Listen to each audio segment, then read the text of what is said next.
แล้วก็ผู้นึงไปลี่แล้วผู้นึงไปหาที่นะโดยลินมากับลี่เนาะลี่แล้วก็ลินมาข้างพี่น้องจักอยู่บ่มาข้างมังบีได้จักบ่ เด็กน้อยเขตชนบทนั่นนี่น้อยชำนี่นี่โอ้พี่น้องเนาะไทยให้ไทยหน้าดำให้ดำหน้าเห็ดอยู่เพื่อกินเป็นเบิด5 คนกินนี่5 คน6 คนนี่อิ่มโอ้โมเมนต์ว่าเบาต้าว่าขี้มูหรอกนี่3 คำเบาต้าได้เกี่ยวมานี่ปั้นเขาแน่นแน่นี่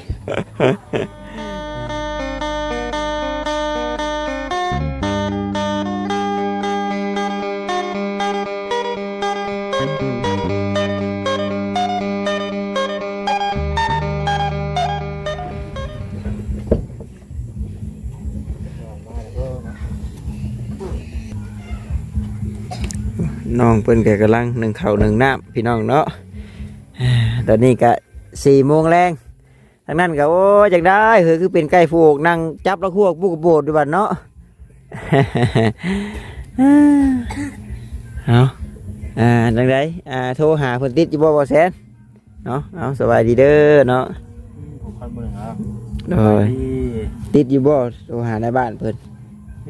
ติดอยู่สิมาแต่บอกว่า10 โมงนี่นะใช่จะเฮือนเพิ่นใช่จ้ะเข้าไปได้บุญนะเอาโทษนัดเพิ่นมานี่ก็ได้เนาะไปสายพี่น้องเอ้ยโทนเรามานี่แล้วมันจังได้นั่งได้ถามกันนี่รถสาวนวลแล้วก็อยู่นี่โอ้ยน้องเนาะควันลูกกัวอยู่ทางนี้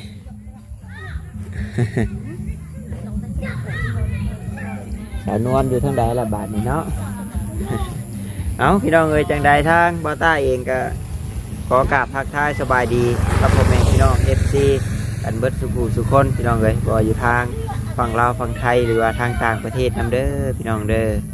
กายินดีต้อนรับเข้าสู่ช่องของบาต้าบ้านเฮาคือเก่าเนาะพี่น้องตอนนี้ก็อยู่นี่แหละเฮือนสาวนวลแม่ห้างลูกห่าพี่น้องเนาะแต่ว่าสาวนวลรับบาดทั้งใดเลยบ่ฮู้แล้วตอนนี้พ่อแต่ลูกเพิ่นพี่น้องเอ้ยกำลังตกหัวเด้อทั้งนั้นสวัสดีฮัมเลยเธอชุกแล้วบอกเขาเดี๋ยวเบิ่งดูหันโอ้ประทานสุกเนาะแม่เป็นไงล่ะแม่ไปสอนไปชดนั่งเหยามนี่ไปสอนปลาซิวโอ้ไปชดปลาซิวสดปลาซิวหน่อยไปกับไผไปกับบางคำหน่อยไปกับคำน้อยคำใหญ่คือบ่ไปฉันไข่ โอ้เจ้านี่ว่าเป็นไข่นะบ่ได้ไปโรงเรียนครับเขาได้ไปบ่ได้ไปบ่ต้องไปนำแมวนึงผู้นั้นน่ะไปเพิ่นเนาะโอ้ไผหดเข่าเพิ่นนี่ก็เนาะดำปื้ออยู่บ่ได้ดังทานน้ำหมู่เนาะ แต่ทางบ้านนี่มีทานหลายอยู่ได้พี่น้องเนาะแต่ว่าผู้เฮ็ดผู้บ่เฮ็ดนั่นแหละฝนตกมันบ่ได้หัวบ่นี่บ่แม่สอนอยู่พังนะบ่ว่าสิได้เฮือนใหม่สอนอยู่พังเลยดีใจอยู่บ่ดีใจ อย่าว่าซั่นว่าสิดอกแต่อยู่กับพ่อตะกี้ก็ได้เฮือนใหม่อยู่บ่ได้เฮือนใหญ่บ่ซึ่งเจ้าอยู่พุ่นอยู่เฮือนทำได้ฉันกระต๊อบคือกันเนาะห้องกันแล้วตีทีมเบิดนะช่องห้องกับพ่อตีทีมเบิดปอดีได้บุตีลูกตีเมียเนาะหรือว่าลูกลูกก็ตีกันตีแต่แม่เดี๋ยวลูกไปตี เพิ่นผิดกันเนาะเพิ่นผิดเพิ่นให้กันแล้วก็เลิกลากันพี่น้องเลยคิดฮอดเล่าอยู่บ่เป็นได้จังว่าบอกคิดฮอดเด็กเก่าลูกผู้ชายคือสิคิดฮอดพ่อคิดฮอดอย่างแท้แล้วให้เก่งโพดบ่ ให้เก่งโพดด้วยฉันอย่าแหละก็เจ้าก็เห็นเด้บัดนี้ใหญ่ขึ้นมากอะโบกับโบเฮ็ดคือเพิ่นเด้อ ชุกแล้วบ่เฮ้ยโอ้เนาะมันชุกก่อนได้กินข้าวไหม้บ่นี่ใหม่เนาะก็คักเท่านั้นแหละข้าวไหม้แม่ ม่บุญซื้อมาให้ โอ้แม่บุญซื้อมาให้ข้าวไม้นี่โอ้บ่าวตาก็หางสีกินสอบหนึงพี่น้องเอ้ยเนาะข้าวไม้ว่าสีว่ากินน้ำตกกระถางนั่นเบิดจังสิไปสีอีก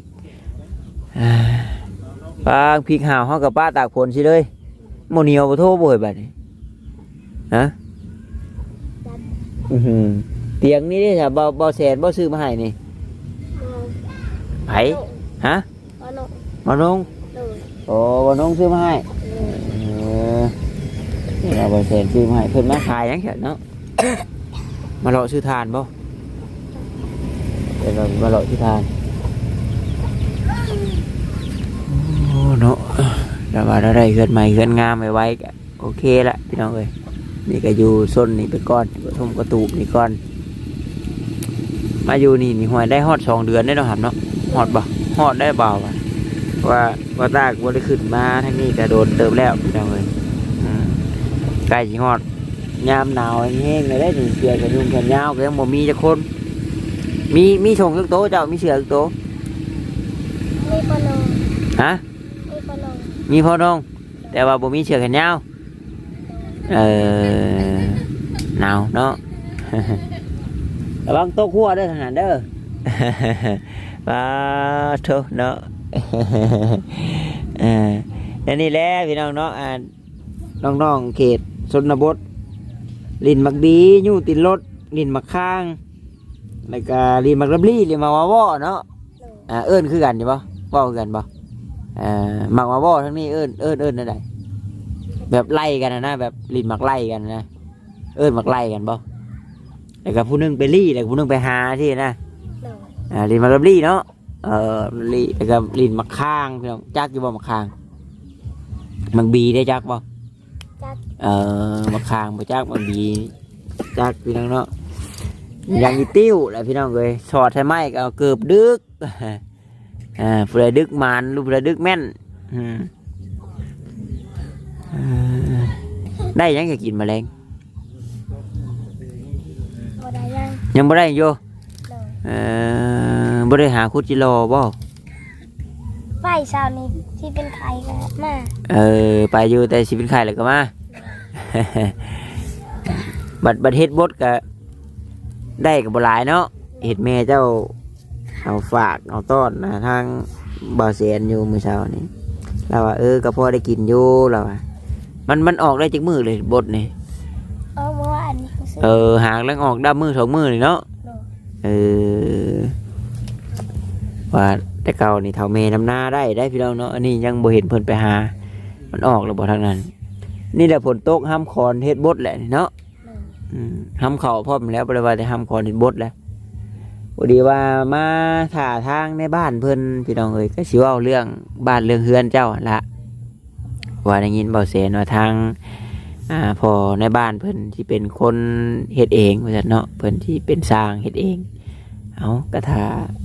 พังเบิงพี่น้องเนาะแล้วก็ราคุมราคาสิว่ากันแนวใดสิเอาแบบใดพี่น้องเอ้ยนำข้าวไม้นี่มันบ่โดนมันก็ทุกได้จะให้ช่วยเบิ่งฉันจะทุกเนาะกระด้ามช่วยเข่าเรา เอานี่ได้ค่ะ1 2 เทื่อบ่นี่ แนวหนึ่งบ่ได้ โอ้ยันกินบ่เบิด เลย แม่ละวันนึงบ่หลายละวันเนาะมะขามหวานบ่นี่หำ เลย โอ้ขาวหวานแต่ว่าเมย์ยังไปสอดสอดปลาสอดละหวกสอดนางมีนางกาวก่อนแล้วเนาะ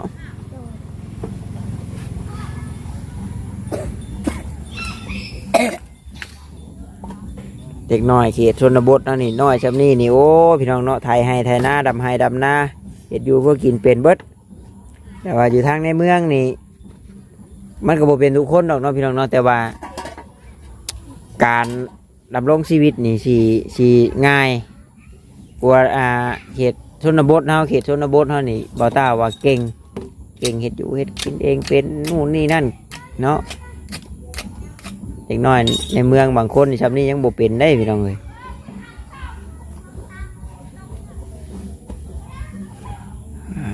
อิ่มบ่นี่ 5 คนกินนี่5 คน6 คนนี่ อิ่ม อิ่มโอ้บ่แม่นว่าเบาต้าเว้าว่าขี้มูกหรอกนี่3 คำเบาต้าได้เกี่ยวมานี่ปั้นเข้าแน่นๆแน่นี่ แต่ว่าเคยกินหน่อยเนาะครับ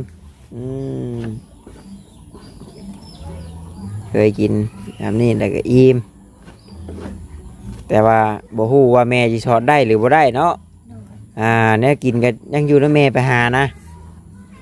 ไปสอนอยู่ทางใดน่ะอยู่ห้วยไกลแท้บ่ คุณอันนั้นน้องเขาไปหนักนะ น้องแก้วไปนำเลยไปนำมาเด้อเนาะเพราะว่าสิเว้าเวียกนำอยู่ได้นี่ติบเข่าเนาะ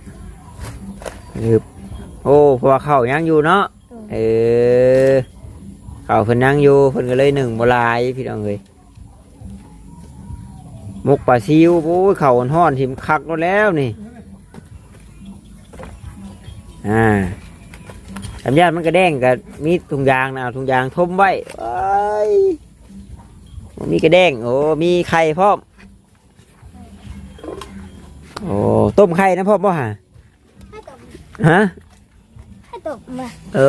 ไข่จนแตก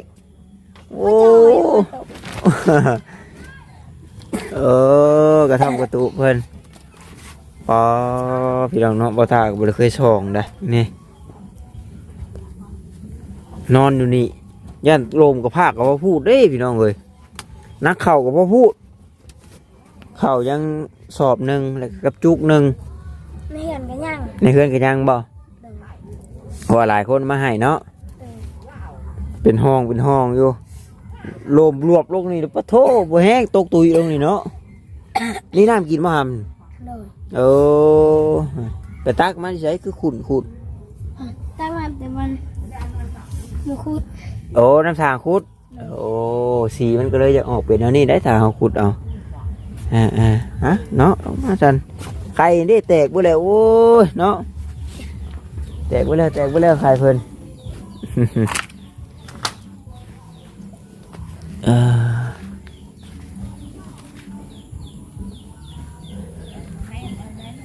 งัวเราตัวขักเลยเอาถ่ายแม่เจ้ามาก่อนจักหน่อยฉันเนาะ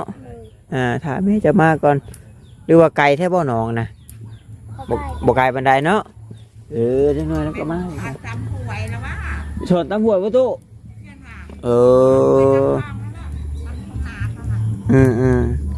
ยามนี่ประมาณลักครึ่งโธ่ไก่เต็มยุ่ฉันยามนี่ปลาซิวบ่ยามนี่เรือลูกหวกบ่ปลาซิวมีลูกหวกอะไรเนาะดินนี่เป็นดินของนาบ่าวบ่ใช่บ่เนาะดินนาบ่าวเจ้าเนาะแล้วก็นาบ่าวของแม่นาบ่าวของแม่แล้วก็พอดีว่ามีผู้ใหญ่เพิ่นไปซื้อให้อยู่พูดบัดนี้พี่น้องเนาะนี่แหละลังต่อๆไปนี่แหละซื้อให้ราคา6 ล้านพี่น้องเนาะแล้วก็กับเศษเฮือนให้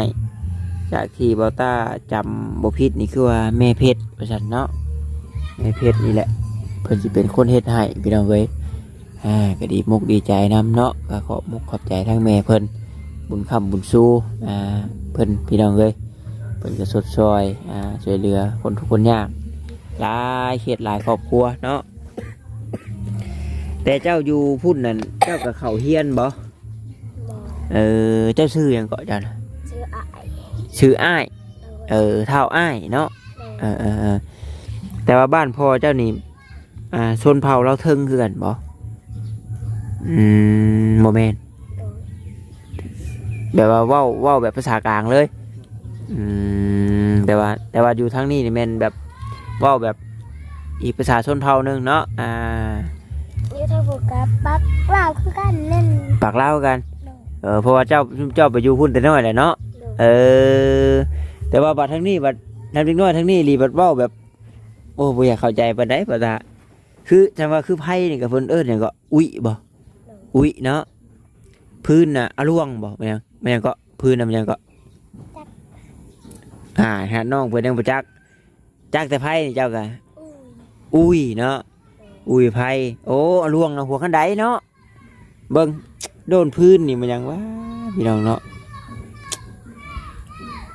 บ่ถ้าก็จำบ่ได้แหละโดนพื้นนี่อีกี้นี่ก็ถามแม่น้องน้ำพลเพิ่นหลายดอกเนาะเป็นโดนพื้นโดนไฟเป็นหม้อนึ่งหม้อแกงพี่น้องเอ้ยเดือนเป็นหยังจื้อแน่บ่จื้อนำโอ้ไอเนาะ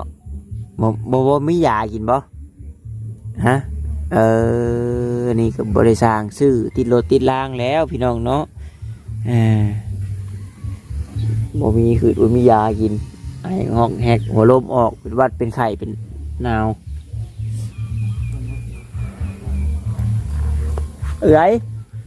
จังไดเพิ่นให้ไปหาเพิ่นบ่โอ้ยเนาะไปอย่างฉันไอ้สิไปเฮือนในบ้านกูเด้อซะเด้อโดยสบายดีจ้ะเนาะกี่ว่าถ้าเพิ่นมานี่นะคนเรานั่งพลอยแค่หมอบอยู่เนาะ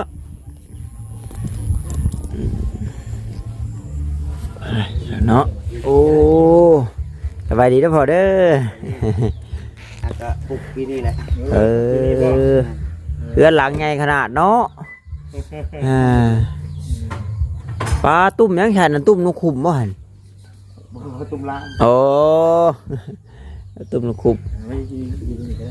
หามาเลี้ยงงัวถ้าด้วยเพิ่นเอาใบนั้นมาให้แล้วบ่ยังบ่ยังอยู่เนาะยังอยู่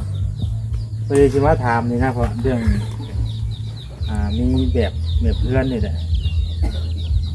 มีแบบเพื่อนมาให้เขาเพิ่นอันเฮ็ดแบบนี้นะเฮ็ดหมดนี่สไตล์นี่เลยแบบนี้เลยแบบนี้น่ะให้ก็เลยว่าถามเลย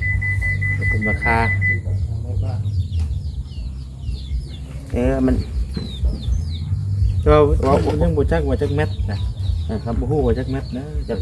รู้จักจักเม็ดคือน้องเอสนี่จักเม็ดวะบ่แม่น6คูณเบิ่ง6คูณ5บ่ประมาณคือน่ะมี6นี่บ่ตาเคยถามอยู่เพราะมันจะมีรูลื่นได้ควงรูล่างนี่คำว่า5 เมตรหน้านี่มันต้อง5 เมตรตายน่าสิ6คูณมีอะไร1เดือนกันน่าสิ6คูณ7หรือว่า6คูณ5นี่แหละประมาณ6คูณ5นี่แหละไปมันต้อง6เลยมันนี่เฮาสังเกตเบิ่งตัวยาวมันนี่ตัวนี้น่ะอาจจะหาเนาะแต่ตัวนี้น่ะอาจจะ7สิบจักเนาะเพราะมันเกินโคตร6เนาะแม่นสิประมาณนี้นะ7ยาวบ่เนาะ7ยาวได้7ชาวเพื่อนค่อยผูกมันต้อง5คูณ7ได้5คูณ6มันต้องลื่นกันความกว้างนี่ก็5ความยาวนี่ก็6เอาจังซี่ซะอาจจะ5นี่นะจะว่าแบบง่ายนั่นแบบเอาไปซี่แต่ว่าความยาวนี่อันไหนทั้งเบาแสนทั้งเบาแสนก็พอเองสินะก็ปีเชียนะแต่ว่าแต่ว่ารูปทรงแบบเอาแบบนี้สินะมันไม่เฟซบุ๊กบ่ถ้าเขาไม่เฟซบุ๊กก็ได้มันยังอะไรทรงรูปให้กันโลดนี่นะรูปแบบบ้านแบบบ้านนะสมมติว่าความกว้างเนาะเอาสำนี่ความยาวเอาสำนี่แต่ว่ารูปแบบลักษณะท่าทางเอาแบบนี้ทรงนี่สินะมันก็สิประมาณนี้เลยคือเพิ่นของเพิ่นนี่เนาะของเจ้าจักแมทคุณจักแมทพอนี่เลยต้นนี่อันนี้เขาเอาเป็น9ต้นเด้มันก็สิตัวนี้ตรงนี้มันใช่ป่ะ8 เมตรนี่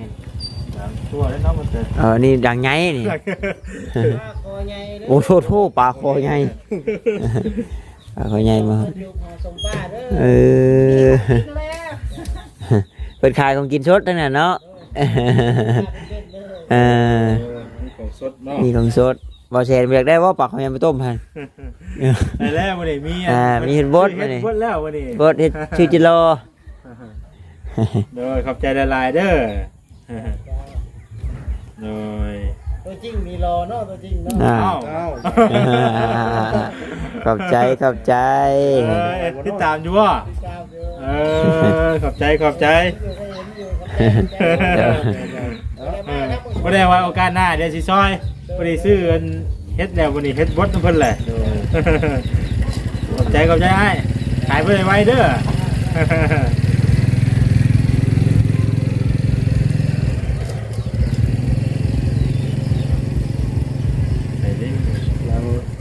Facebook เนาะ เอาได้บ่พอสัญญาณบ่มี สัญญาณบ่มี สัญญาณบ่มีน่ะ หรือว่าบ่แซนหรือเอาของพ่อเพิ่นทักหาเจ้าก็ได้เจ้าก็กดดูโป๊ะปั๊บเล ไม่ ย ใช่นะของเราสัญญาณขึ้นสัญญาณบ่ขึ้น เออ โอ้ซื้อเพชรทำหน้าบ่จะได้เข้าซื้อเพชรบ่เดี๋ยวเงินหมดเลย สัญญาณบ่มี ซื้อกันไปบุกกันสมจิต โอ้พอสมจิต ให้ เงินหมดเลย ภาษาหยังบ่ ภาษาไทย ภาษาไทย ส้มมันเขาใส่ไม่โทเลย อ๋อ โอ้เป็นเพื่อนนะ บ่ใส่ไม่โทรเนาะ ใส่ไม่โท ใส่ ใส่ไม่โทร ติดกับ ตัวต่อคือตัวดอเนาะ ตัวจอตัวดอตี เออจิตอันนี้เฮานี่ คิดนี่เฮาเนาะ พอสมจิต หมดเลย สมคิด เลี้ยงแบะเลี้ยงงัวเนาะอยู่ให้อยู่หน้าหมานอยู่บ่เข้าปีนี้พ่อได้เลข10ล่ะ ยังไม่ได้เกี่ยว ยังบ่ได้เกี่ยวเออ พลังสองสามหมื่นเกี่ยว สองสามมื้อสิเกี่ยว ของมันจะมานาเนาะ สมคิดคิดแบบนี้บ่นั่นน่ะ ตัวจิตก็ นี่ว่า เนี่ยว่า เบิ่งเนาะเดี๋ยวสิเบิ่งทางนี่นะตีนเสาเพิ่นก็ได้โอ้ตีนเสามือสองพี่น้องเนาะผู้ใดอยากได้เฮ็ดตีนเหล้าตีนแค่ติดต่อมาทางพอสมจิตได้จักเพิ่นจะขายบ่จะขายได้โปรโมทให้เพิ่นก่อนเลย